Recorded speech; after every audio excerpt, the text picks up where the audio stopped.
میں نے اپنے ہلکے پھلکے خیالات کو عقیدے کے مسئلے پر دو زانو بیٹھا نوجوان شاعر علی کسور کا نام دیا ہے۔ مجھے اصغر عابد کی رائے سے مکمل اتفاق ہے کہ علی کسور نے اپنے اس مجموعے میں باغ علی سے مدحت کے پھول چن کر انہیں عقیدے کے مسئلے پر بیٹھ کر ترتیب دیا ہے۔ یہ مجموعہ علی کسور خلیق کی نماز عقیدت ہے۔ خواتین و حضرات، آپ اس حقیقت سے پوری طرح آگاہ ہیں کہ ادب نواز اور ادب کی تخلیق کاروں کی ہمیشہ سے یہ متفقہ رائے رہی ہے کہ جہاں ادب کی تمام اصناف کی حد ختم ہوتی ہے، وہیں سے مناقب، سلام، نعت اور حمد کی سرحد شروع ہوتی ہے۔ مجھے کہنے میں کوئی عار نہیں کہ جب تک شاعر اور ادیب میں عقیدت کی خوشبو سے دل و دماغ معطر نہیں ہو جاتا، شعر میں تاثیر نہیں آتی۔ یہی وہ میدان سخن ہے جس میں لکھاری کو بہت پھونک پھونک کر قدم رکھنے پڑتے ہیں، اور جب تک سوچ اور زبان باوضو نہ ہو جائیں، شعر نہیں ہوتا۔ علی کسور خلیق کو اللہ تعالیٰ نے عین جوانی میں یہ سعادت بخشی ہے کہ وہ اللہ و رسول اور اہل بیت کی شان میں محبت کے گجرے پرونے میں کامیاب ہوا ہے۔ اس 234 صفحوں کی کتاب میں اس نے محبت کے کتنے رنگ یکجا کر کے ہماری سوچ کی بکل بھر دی ہے۔ یہ تو کتاب پڑھنے والے پر ہے کہ وہ کون سا رنگ اپنے لیے پسند کرتا ہے۔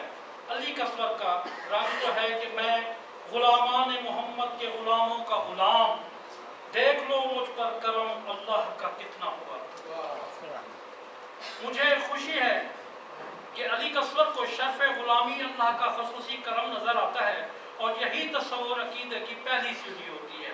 بقول اس کے، عقیدہ انسان کے ایمان کی بنیاد ہے۔ عقیدہ جتنا پختہ ہوگا، ایمان اتنا ہی مضبوط ہوتا چلا جائے گا، اور ایمان کی یہی مضبوطی معرفت محمد و آل محمد تک لے جاتی ہے۔ عقیدہ نہ تو کوئی فن ہے جو سیکھا جا سکے، نہ کوئی شے ہے جسے خریدا جا سکے، اور نہ ہی کوئی مقام ہے جسے حاصل کیا جا سکے۔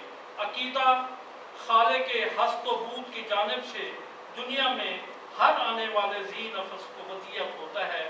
وہ اپنا عقیدہ یوں بیان کرتا ہے: ہوں پنجتن پاک کی چوکٹ کا بھکاری، درکار نہیں ہے مجھے در اور کسی کا۔ خواتین و حضرات، رسائی شاعری کا مجموعہ عقیدے کے مسئلے پر خلیق پبلیکیشنز نے اشاعت کے زیور سے آراستہ کیا ہے، اور غالباً اسی ادارے کے زیر اہتمام شائع ہونے والا یہ تیسرا مجموعہ کلام ہے۔ اس مجموعے کا سربست نہایت دیدہ زیب تو ہے ہی، کتاب میں شامل آراء نے اسے اور بھی خوبصورت بنا دیا ہے۔ جناب عارف امام امریکہ سے، علامہ سید وسیع اصغر زیدی بھارت، پروفیسر شاہدہ حسن کراچی، اور جناب اصغر عابد اسلام آباد نے بڑے عمدہ طریقے سے اپنے خیالات قلم بند کیے ہیں، لیکن اصغر عابد کے مضمون کی بنت، الفاظ کا چناؤ، خیالات کی پاکیزگی، اپنی مثال آپ محسوس ہوتی ہے۔ علی کسور کا اپنا مضمون بھی خوبصورت انداز میں تحریر کیا گیا ہے۔